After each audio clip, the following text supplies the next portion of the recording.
Molecule या chemical enzyme को उसको स्पीड करने के बजाय उसको और क्या कर सकता है, रोक सकता है, उसको और रोक देगा। तो कैसे कैसे रोक सकता है? दो तरीके से रोक सकता है, एक रिवर्जिबल और एक नॉन रिवर्जिबल। रिवर्जिबल मतलब होता है कि एक बार कोई केमिकल एंजाइम को अगर रोक दिया किसी भी तरीके से, तो उसमें कुछ चेंज करके फिर से एंजाइम को एक्टिव बनाया जा सकता है, मतलब फिर से एंजाइम अपना काम करने लगेगा। मान लिया कोई केमिकल आया और एंजाइम को काम करने से रोक दिया, एंजाइम को काम करने से रोक दिया, लेकिन नॉन रिवर्सिबल में ऐसा कुछ नहीं होगा। नॉन रिवर्सिबल में ऐसा कुछ नहीं होगा। एक बार एंजाइम का काम रुक गया तो फिर रुका ही रहेगा, फिर से उसको स्टार्ट नहीं कर सकते, ठीक है ना। लेकिन रिवर्सिबल में हम लोग स्टार्ट कर सकते हैं, फिर से कुछ चेंजेस लाने पड़ेंगे और फिर से रिवर्सिबल मतलब एंजाइम काम करने लगेगा, ठीक है। अब ये दो तरह का हो सकता है कि कॉम्पिटिटिव इनहिबिशन और नॉन कॉम्पिटिटिव इनहिबिशन। रिवर्सिबल में दो तरीके से इनहिबिशन हो सकता है, कॉम्पिटिटिव और नॉन कॉम्पिटिटिव। ये दोनों क्या होगा आगे हम लोग पढ़ेंगे। और नॉन रिवर्सिबल में निगेटिव फीडबैक इनहिबिशन होता है, ठीक है ना। ये तीनों के बारे में हम लोग डिटेल में पढ़ेंगे, ये तीनों होता क्या है। तो रिवर्सिबल नॉन रिवर्सिबल में क्या समझे, एंजाइम इनहिबिट होगा रिवर्सिबल में, लेकिन फिर से एक्टिव हो सकता है, ठीक है। और इसमें नॉन रिवर्सिबल मतलब फिर से नहीं एक्टिव होगा। एक बार उसको बंद कर दिए, कोई भी केमिकल अगर जुड़ के उसको रोक दिया एंजाइम को, तो फिर से वो एक्टिव नहीं होगा, ठीक है ना। और यहां पर एक्टिव हो सकता है, ठीक है ना। तो अब हम लोग देखेंगे कॉम्पिटिटिव इनहिबिशन।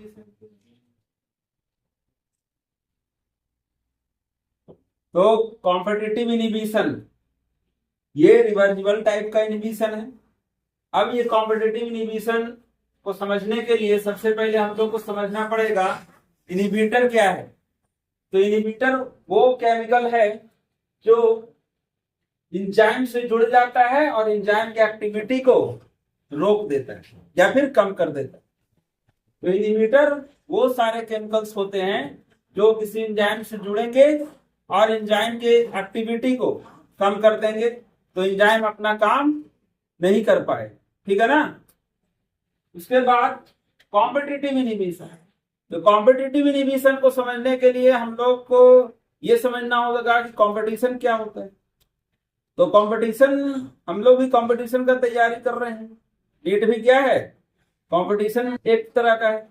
नीट में क्या है कि मेडिकल कॉलेज में हम लोग को एक सीट चाहिए, मेडिकल कॉलेज में एक सीट चाहिए, ताकि अगर वो सीट मिल गया तो हम लोग डॉक्टर बन सकते हैं।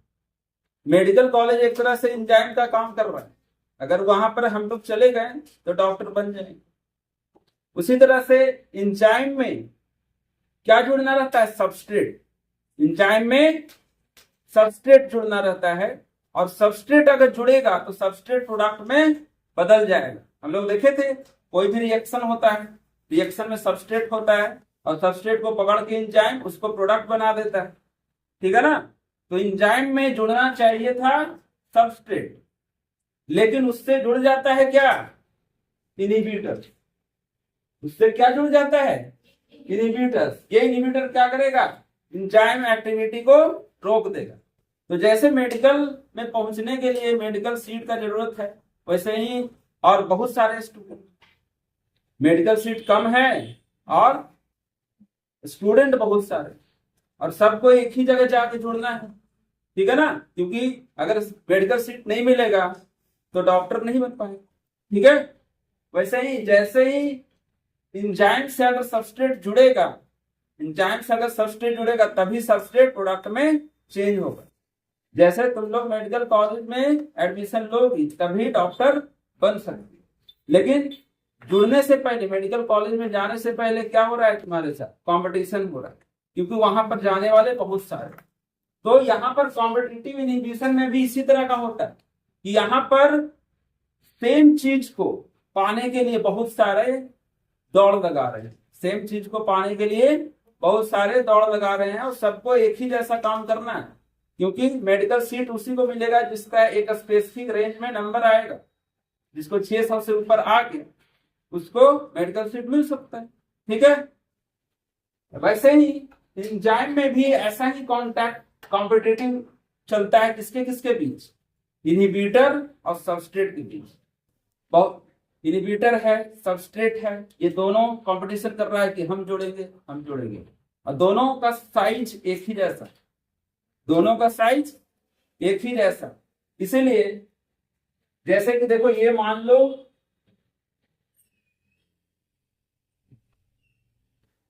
ये एंजाइम है, ये एंजाइम, ठीक है ना। अब एंजाइम का ये एक्टिव साइट, एंजाइम का क्या है, ये एक्टिव साइट है। अब एक्टिव साइट के जैसा ही दिखने वाला, एक्टिव साइट के जैसा ही दिखने वाला इनहिबिटर भी होगा और सबस्ट्रेट भी होगा।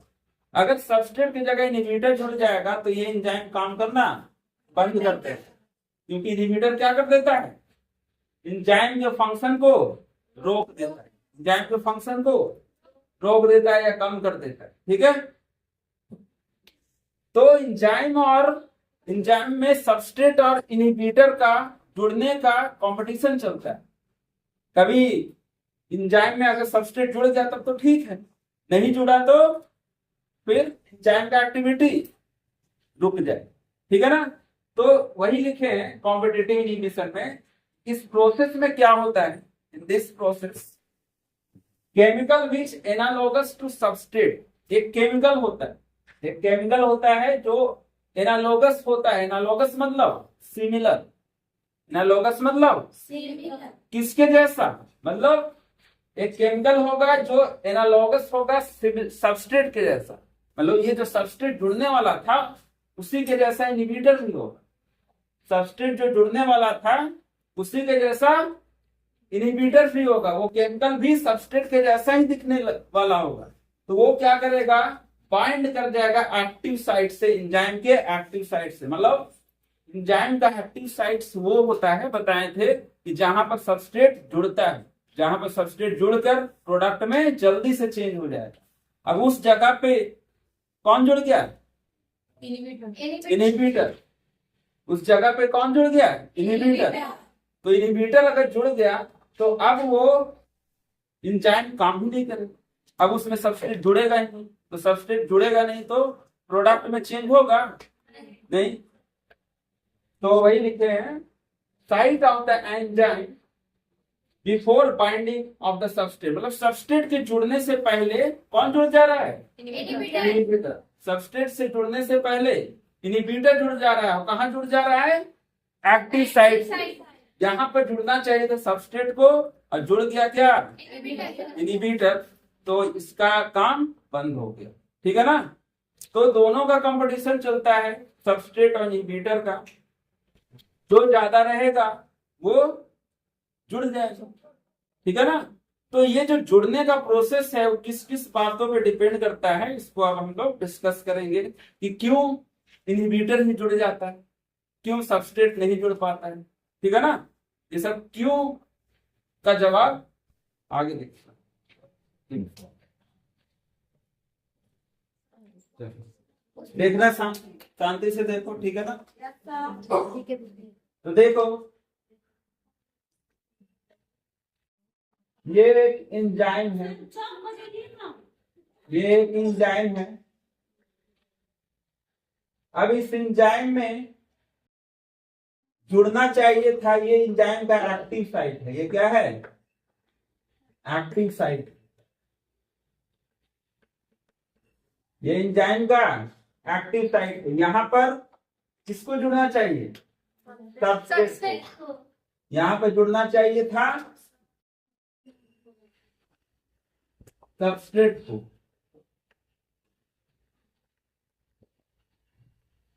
यहां पर जुड़ना चाहिए था सबस्ट्रेट को, लेकिन इसी के जैसा दिखने वाला, इसी के जैसा दिखने वाला एक और केमिकल था, जिसको बोले थे इनहिबिटर। इसको क्या बोले थे? इनहिबिटर। तो अगर ये जुड़ जाएगा, इसको जुड़ना है, इसमें सबस्ट्रेट को जुड़ना है एंजाइम में, ये है एंजाइम, ये है एंजाइम। सबस्ट्रेट को जुड़ना चाहिए था एंजाइम में, किस लिए जुड़ना चाहिए था? ताकि सबस्ट्रेट बन जाए प्रोडक्ट और रिएक्शन कंप्लीट हो जाए। ठीक है, क्योंकि हम लोग को हमेशा रिएक्शन कंप्लीट करवाना है, इसलिए तो एंजाइम आया था कि उसको पकड़ के तुरंत सबस्ट्रेट को प्रोडक्ट में चेंज कर देगा। लेकिन एक्टिव साइट पे सबस्ट्रेट के जगह पे कौन आ गया? इनहिबिटर। तो ये दोनों में से कोई भी जुड़ सकता है, दोनों में से, लेकिन जुड़ना किसको चाहिए था? सबस्ट्रेट को। प्रोडक्ट में बनने, चेंज होने के लिए जुड़ना चाहिए था किसको? सबस्ट्रेट को। लेकिन जुड़ गया क्या? इनहिबिटर।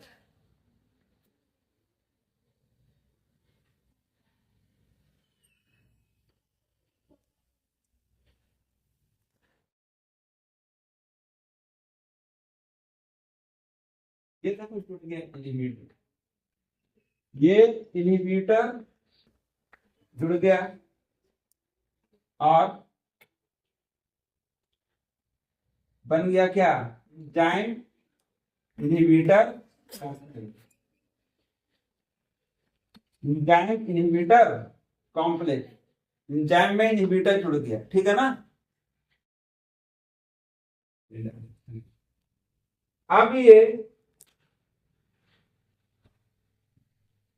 अब जो है ये डीएक्टिवेट हो गया, एंजाइम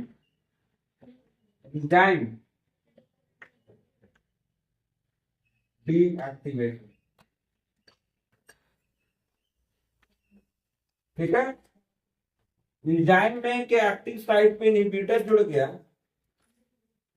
इसलिए एंजाइम क्या हो गया? डीएक्टिवेट। लेकिन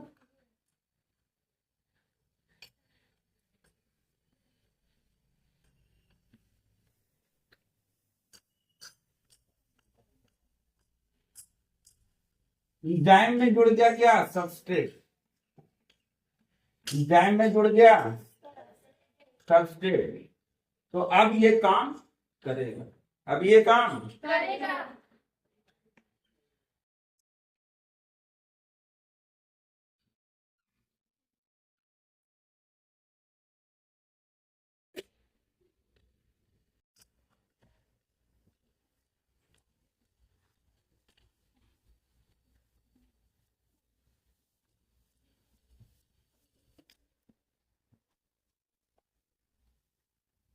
ये बन गया प्रोडक्ट, ये बन गया प्रोडक्ट। ये है एंजाइम और ये भी है एंजाइम।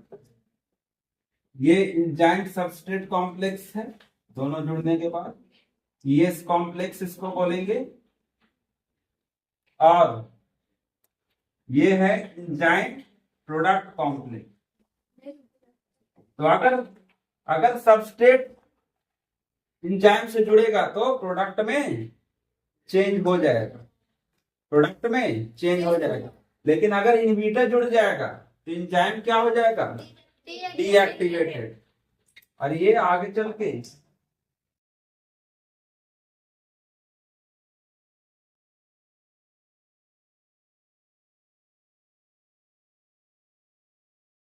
ये प्रोडक्ट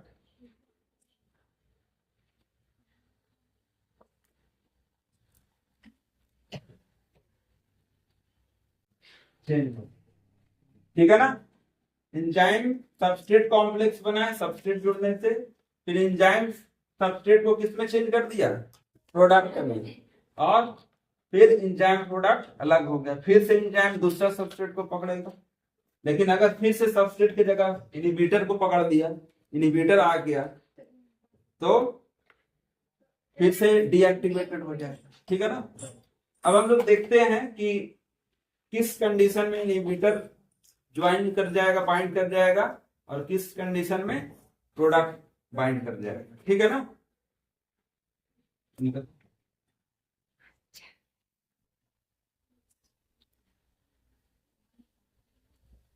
तो अब हम लोग ये डिस्कस करेंगे कि एंजाइम से सबस्ट्रेट बाइंड करेगा या इनहिबिटर बाइंड करेगा, ये किन बातों पे डिपेंड करेगा, ठीक है ना। तो पहला बात ये है कि concentration of substrate and inhibitor, कौन ज्यादा है रिएक्शन के, जहां पर रिएक्शन हो रहा है वहां पर कौन ज्यादा है, रिएक्टेंट है ज्यादा, सबस्ट्रेट है कंसंट्रेशन, सबस्ट्रेट का मात्रा ज्यादा है या फिर इनहिबिटर का मात्रा ज्यादा। अगर सबस्ट्रेट का मात्रा ज्यादा होगा तो वो जल्दी से एंजाइम को पकड़ लेगा, और अगर इनहिबिटर का मात्रा ज्यादा होगा तो जैसे कि मान लो मेडिकल कॉलेज ही जाना है, तो अगर जो स्टूडेंट पढ़ने के माहौल में रहेंगे ज्यादा, वो जल्दी पढ़ लेंगे और नीट का एग्जाम क्लियर करके मेडिकल सीट पकड़ लेंगे। लेकिन जो स्टूडेंट इनहिबिटर्स के साथ रहेंगे, जो मतलब उसको पढ़ने नहीं दे रहा है या फिर डिस्टर्ब कर रहा है, वो जल्दी नहीं पढ़ पाएगा, वो नहीं जा पाएगा मेडिकल कॉलेज, ठीक है ना। यहाँ पर भी एंजाइम से वही जुड़ेगा जिसका कंसंट्रेशन, जिसका मात्रा ज्यादा होगा। जो ज्यादा पढ़ेगा वही डॉक्टर बनेगा, जो कम पढ़ेगा वो नहीं बनने वाला है। वैसे ही यहाँ पर सबस्ट्रेट का कंसंट्रेशन ज्यादा होगा तो सबस्ट्रेट एंजाइम से जुड़ेगा, और इनहिबिटर का कंसंट्रेशन मतलब मात्रा, इनहिबिटर का मात्रा अगर ज्यादा होगा तो इनहिबिटर जुड़ जाएगा, इनहिबिटर जुड़ेगा तो फिर काम नहीं होगा, ठीक है ना। तो वही लिखे हैं, if we increase the concentration then probability of substrate to binding the enzyme will increases. बोल रहा है कि जैसे कि हम लोग देखे थे कि रिवर्सिबल टाइप का इनहिबिशन है, शुरुआत में देखे थे रिवर्सिबल और इरिवर्सिबल। रिवर्सिबल वो था जिसको फिर से हम लोग, अगर इनहिबिट हो रहा है रिएक्शन तो उसको फिर से कुछ चेंज करके उसको फिर से स्पीड कर सकते, ठीक है ना। अगर इनहिबिशन हो रहा है तो उसमें कुछ चेंज करके उसको फिर से स्पीड कर सकते हैं। रिवर्सिबल में यही देखे, नॉन रिवर्सिबल में ऐसा नहीं था। तो इसमें क्या करेंगे हम लोग, क्या ऐसा कर दे कि जो इनहिबिट हो रहा था, जो रुक रहा था, वो फिर से स्पीड हो जाए। तो क्या करेंगे, सबस्ट्रेट का कंसंट्रेशन इंक्रीज कर देंगे, सबस्ट्रेट का मात्रा इंक्रीज कर देंगे, तो एंजाइम के आसपास सबस्ट्रेट ही रहेगा, तो सबस्ट्रेट ही जुड़ जाएगा, ठीक है ना।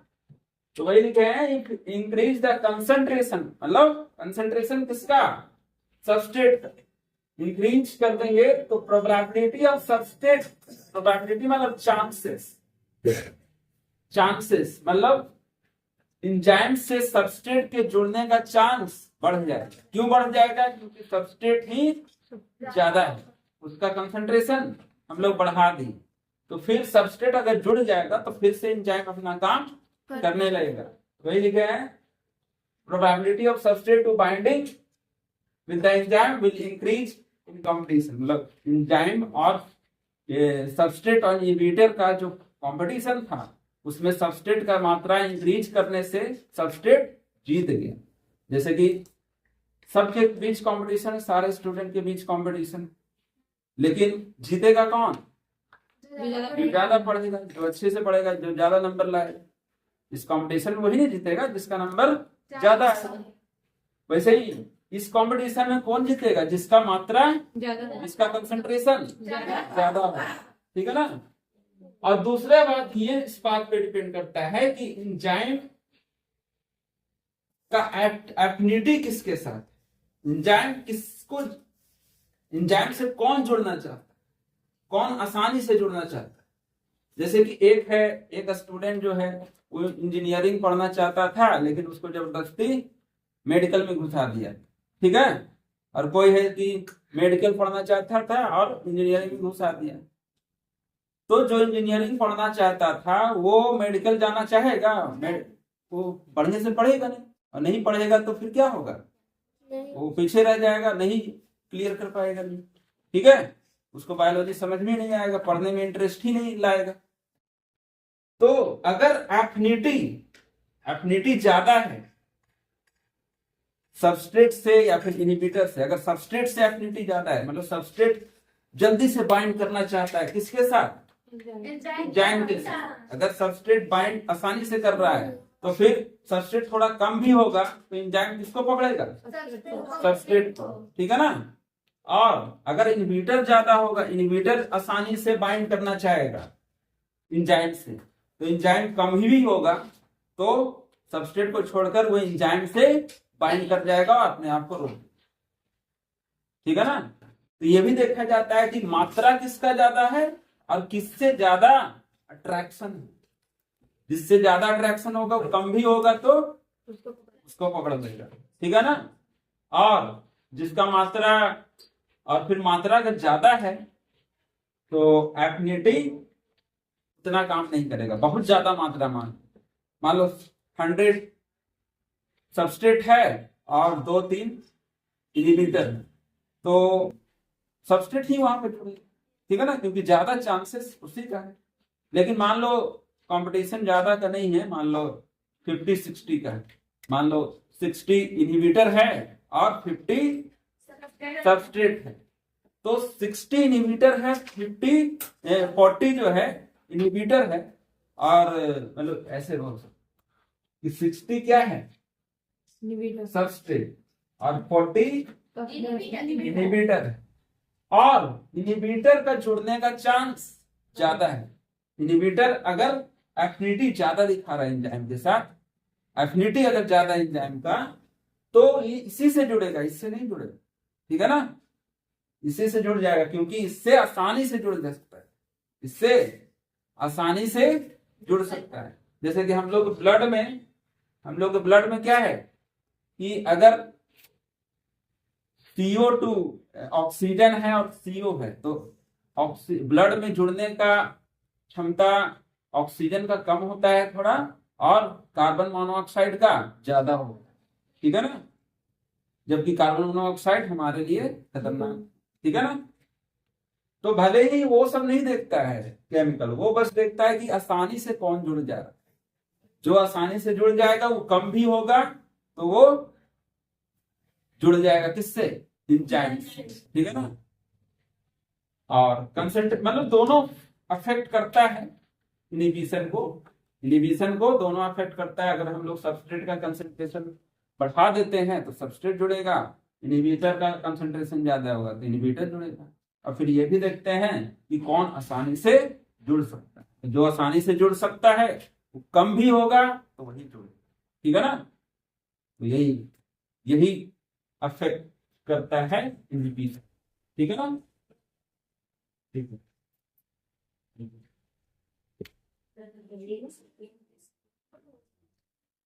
तो अब हम लोग देखेंगे कि सबस्ट्रेट इंक्रीज करने पर, अभी देख रहे थे कि एंजाइम का इनहिबिशन रोकने के लिए सबस्ट्रेट का कंसंट्रेशन अगर इंक्रीज कर देते हैं, ठीक है ना, तो एंजाइम का एक्टिविटी भी इंक्रीज कर जाएगा। अभी देखे हम लोग पिछले कि सबस्ट्रेट का कंसंट्रेशन इंक्रीज किए थे, सबस्ट्रेट का कंसंट्रेशन इंक्रीज किए थे तो उसका बाइंडिंग का चांस बढ़ गया, ठीक है ना। जुड़ने का चांस बढ़ गया, जुड़ने का चांस बढ़ गया तो एंजाइम का काम भी फास्ट हो जाएगा, ठीक है ना।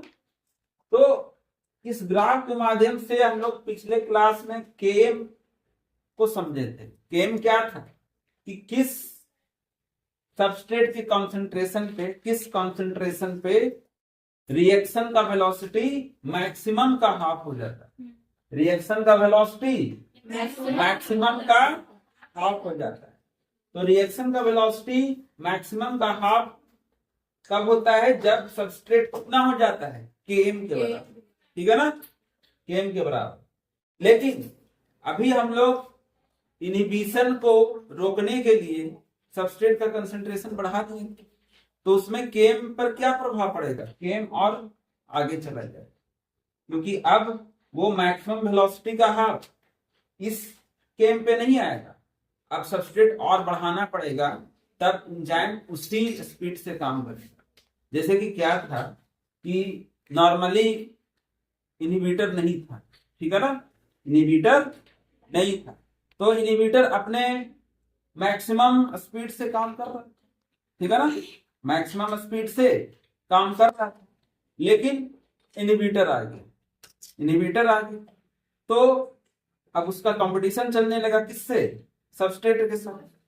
तो अब एंजाइम का फंक्शन कम जाएगा कि नहीं, क्योंकि जितना सबस्ट्रेट आ रहा था उतना सबस्ट्रेट नहीं आ पाएगा, बीच में कौन आ जाएगा, इनहिबिटर।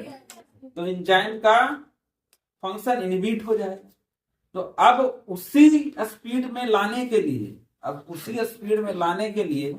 अब हमें क्या करना पड़ेगा, उतना ही कंसंट्रेशन रखेंगे, अब बढ़ाना पड़ेगा सब कंसंट्रेशन। तो केम क्या होगा, इंक्रीज करते हैं, वही लिखे हैं केम value will increases on adding substrate, मतलब सबस्ट्रेट और ज्यादा ऐड करेंगे एंजाइम की एक्टिविटी को बढ़ाने के लिए, तो केम का वैल्यू बढ़ जाए, ठीक है ना। बस ये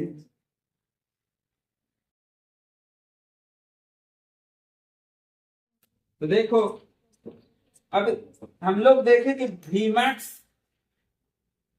का केम का वैल्यू जो है वो ज्यादा हो गया, केम का वैल्यू ज्यादा हो गया, लेकिन Vmax उतना ही है, Vmax उतना ही है। इसको ऐसे समझा जा सकता है कि जैसे कि कोई स्टूडेंट है, ठीक है ना, कोई स्टूडेंट है, उसको मान लो ठंडा का दिन है और गर्मी का दिन, ठीक है ना। अब गर्मी का दिन में दिन बड़ा होता है, मान लो 12 घंटा का करता है, ठीक है, और 12 क्या 13 घंटा तक कर सकता है, लेकिन ठंडा का दिन में 10 घंटा का ही करेगा, ठीक है। तो वो स्टूडेंट अगर दिन में ही पढ़ता है तो ठंडे के दिन में मैक्सिमम कितना पढ़ सकता है, 10 घंटा, ठीक है ना, लेकिन वो पढ़ रहा है मान लो 8 ही घंटा। तो उसको अगर जो कमी है पढ़ने में, जो प्रॉब्लम कर रहा है, उस चीज को प्रॉब्लम को हटा देंगे तो 10 घंटा पढ़ने लगेगा कि नहीं, ठीक है ना। जैसे तुम्ही लोग का शेड्यूल जो था वो कम था पहले, अब जो प्रॉब्लम आ रहा था वो हट गया तो वो शेड्यूल बढ़ गया, ठीक है ना। उसी तरीके से ये भी है, मैक्सिमम जो है वेलोसिटी किसी भी एंजाइम का उतना ही रहता है, ठीक है ना। मान लो 24 घंटे का दिन है तो कितना भी कोई काम करेगा तो 24 घंटा ही ना कर सकता है, चाहे उसको हम ज्यादा खिला दे या फिर कम खिलाए। वैसे ही एंजाइम Vmax तक ही काम कर सकता है, उतना ही वेलोसिटी तक इंक्रीज कर सकता है रिएक्शन, उससे ज्यादा नहीं कर सकता। 24 घंटा दिन में होता है तो दिन में हम 25 घंटा या 26 घंटा तो काम नहीं कर सकते, करेंगे तो 24 घंटा ही करेंगे। तो वही बात है कि Vmax इंक्रीज नहीं कर सकता क्योंकि उसका उतना ही नहीं है,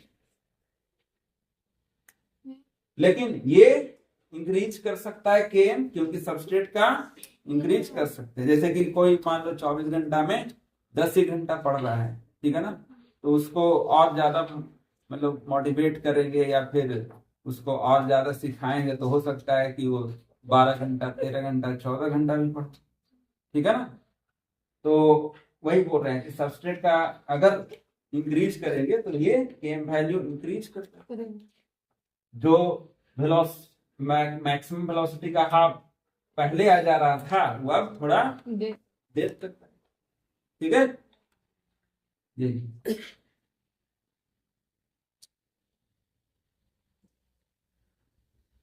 तो देखते हैं एग्जांपल ऑफ कॉम्पिटिटिव इनहिबिशन कि इसका हमारे बॉडी में किस तरह से फंक्शन करता है कॉम्पिटिटिव इनहिबिशन। तो हमारे शरीर में एक मेटाबॉलिक रिएक्शन चलते रहता है, वो रिएक्शन क्या है कि सक्सिनिक एसिड जो है फ्यूमारिक एसिड में बदलते रहता है, सक्सिनिक एसिड फ्यूमारिक एसिड में बदलते रहता है, और इसको बदलने वाला जो एंजाइम है वो क्या है, सक्सिनिक डिहाइड्रोजिनेज। ये क्या है, एंजाइम। अभी हम लोग बोले थे कि ये सबस्ट्रेट होता है, ये सबस्ट्रेट होगा रिएक्शन में, ये सबस्ट्रेट होगा रिएक्शन में, और ये प्रोडक्ट, ये प्रोडक्ट होगा। तो सबस्ट्रेट को प्रोडक्ट में चेंज करने के लिए कोई ना कोई एंजाइम, ये एंजाइम रहेगा तो सबस्ट्रेट को प्रोडक्ट में चेंज होगा, ठीक है ना। लेकिन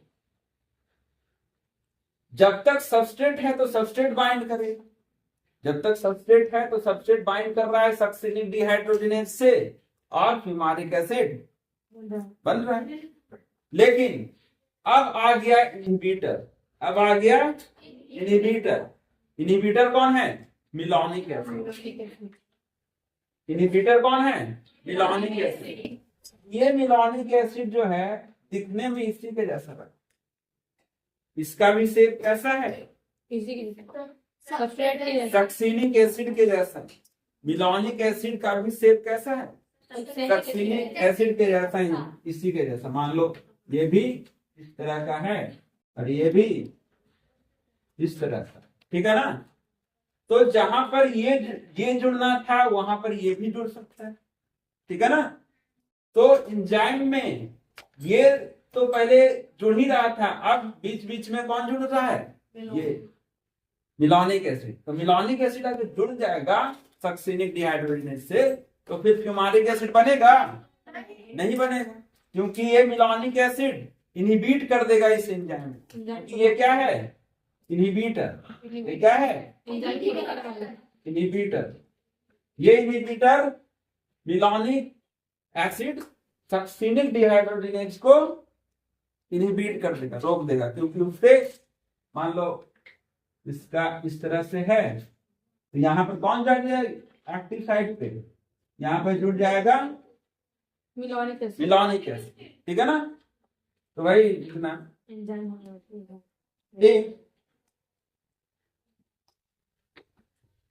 मिलोनेट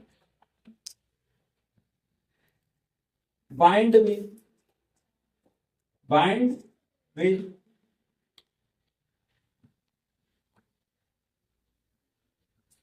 succinic dehydrogenase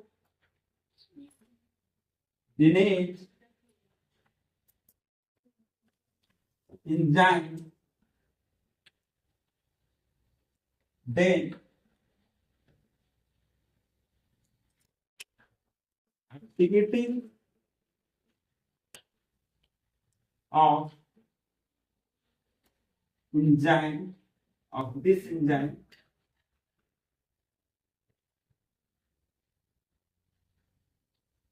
will inhibited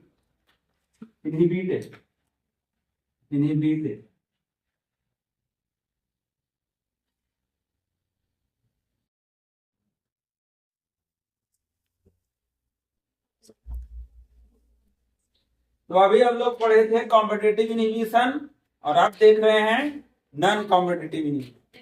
तो इसमें क्या होता है कि इन this process inhibitor binds with enzyme other places, मतलब कहीं और से बाइंड करेगा। पहले बाइंड कहां से कर रहा था इनहिबिटर? एक्टिव साइट से।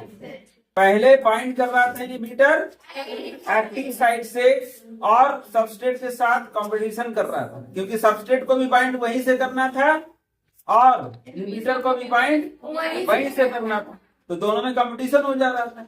लेकिन यहाँ पर कंपटीशन नहीं करना है, क्योंकि सबस्ट्रेट अलग जगह से जुड़ेगा, एक्टिव साइट से जुड़ेगा और इनहिबिटर अलग साइट से जुड़ेगा। तो यहाँ पर क्या है कि सबस्ट्रेट जो है, सबस्ट्रेट इस तरह का एक्टिव साइट से जुड़ने वाला है, सबस्ट्रेट एक्टिव साइट से जुड़ने वाला है। लेकिन पॉइजन क्या है? ये इनहिबिटर। मान लिया कोई पॉइजन खा लिया, ठीक है ना, तो पॉइजन जाके करेगा क्या? पॉइजन सारे एंजाइम को उसके एक्टिव साइट से ना जुड़कर अलग साइट से जुड़ेगा, ठीक है ना। और इस एंजाइम के जहां से सबस्ट्रेट जुड़ सकता था उस एक्टिव साइट को ये चेंज कर देगा, इसको क्या बना देगा? इस तरह से बना देगा। ये ऐसा था तो इसको ऐसा बना देगा। तो अब इसमें ये जुड़ सकता है क्या? नहीं। वही बोला है कि जुड़ जाएगा अदर प्लेसेस से और चेंज कर देगा किस चीज को, कॉन्फ़िगरेशन ऑफ एंजाइम, मतलब एंजाइम के शेप को, एंजाइम का एक्टिव साइट जहां से जुड़ना चाहिए था सबस्ट्रेट को, उस एक्टिव साइट को ही ये चेंज कर देगा। अब वहां से सबस्ट्रेट जुड़ ही नहीं पाए, अब वहां से सबस्ट्रेट जुड़ ही नहीं पाए, क्योंकि सबस्ट्रेट को जुड़ने के लिए ऐसा शेप होना चाहिए, ठीक है ना, एक्टिव साइट का ऐसा शेप होना चाहिए था, लेकिन ये जुड़ा ना, तो जुड़ने के बाद इसको चेंज कर दिया, मतलब इसका दिमाग बदल दिया। तो अब ये सबस्ट्रेट से नहीं जुड़ेगा, और सबस्ट्रेट से जुड़ेगा नहीं तो एंजाइम काम नहीं करेगा। तो इसमें कंपटीशन का जरूरत पड़ा, यहाँ तो कंपटीशन है ही नहीं, क्योंकि इसका तो जगह अलग है और इसका जगह अलग है। लेकिन ये बिना कंपटीशन किए एंजाइम के एक्टिविटी को रोक दिया, एंजाइम की एक्टिविटी को रोक दिया, ठीक है ना। तो यही है नॉन कॉम्पिटिटिव इनहिबिशन।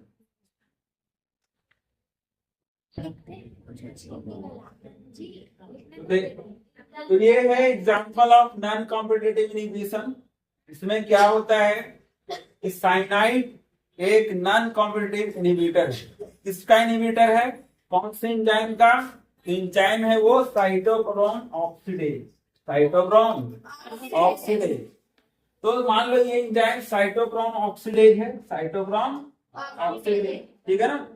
तो ये किस तरह से इस एंजाइम को रोकेगा, ये एंजाइम होता कहाँ पे है, माइटोकॉन्ड्रिया। माइटोकॉन्ड्रिया जानते हो सेल के अंदर, और माइटोकॉन्ड्रिया में क्या होता है, एटीपी बनता है, power house of the cell है। तो वहां पर एटीपी बनाने में ये मदद करता है, एटीपी बनाने में मदद करता है। अब कोई इंसान साइनाइड वाला जहर खा लिया, ठीक है ना, अब वो साइनाइड जाएगा सेल में, और सेल में जो भी रेस्पिरेशन का प्रोसेस चल रहा होगा उसको रोक देगा। कैसे रोकेगा, तो इस एंजाइम को नॉन कॉम्पिटिटिवली इनहिबिट कर देगा, मतलब एंजाइम के एक्टिव साइट से न जुड़कर किसी और साइट से जुड़ जाएगा और इसके शेप को चेंज करेगा, कॉन्फ़िगरेशन को चेंज करेगा और इस एंजाइम की एक्टिविटी को रोक देगा, डीएक्टिवेट कर देगा।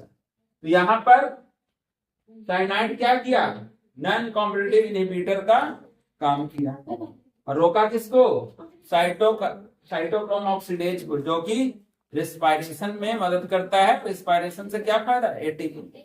अगर साइनाइड जाएगा अंदर तो एटीपी बनाने को रोक देगा। मान लो हार्ट कहीं पर एटीपी मिलना कम हो गया, मान लो हार्ट को थोड़ा सा भी एटीपी मिलना बंद हो गया तो हार्ट बीट बंद हो जाएगा, इंसान मर जाए। तो वो बहुत ही भयानक जहर होता है, तुरंत इंसान को मार होता है, ठीक है। तो फीडबैक इनहिबिशन एक ऐसा प्रोसेस है जिसमें प्रोसेस इनहिबिट करेगा, इनहिबिटर के द्वारा नहीं, जो प्रोडक्ट था उसी के द्वारा।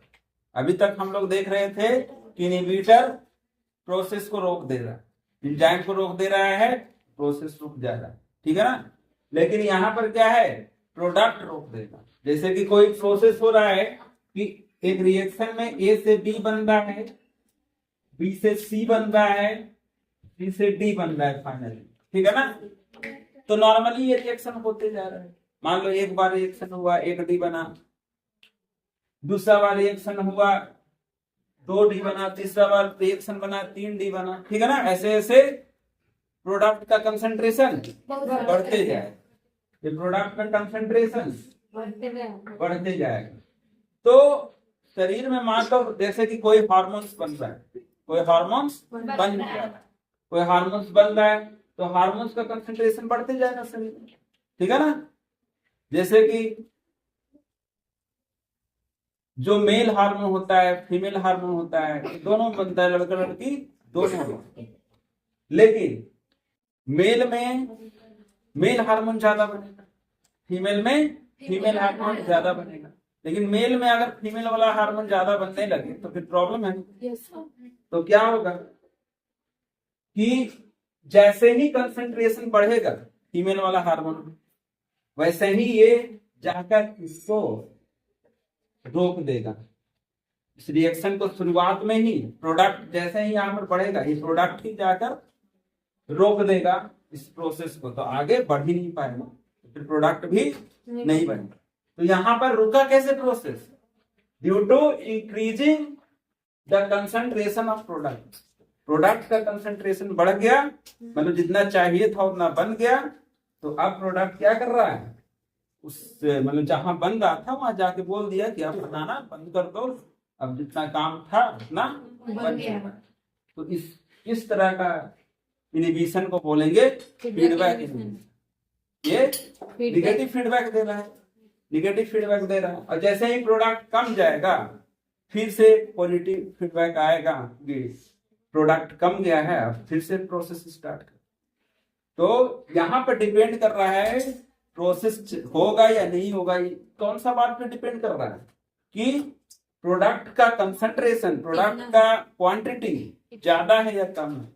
ज्यादा होगा तो रुक जाएगा, कम होगा तो फिर चलने लगेगा। बस यही है फीडबैक। ठीक है, चलो।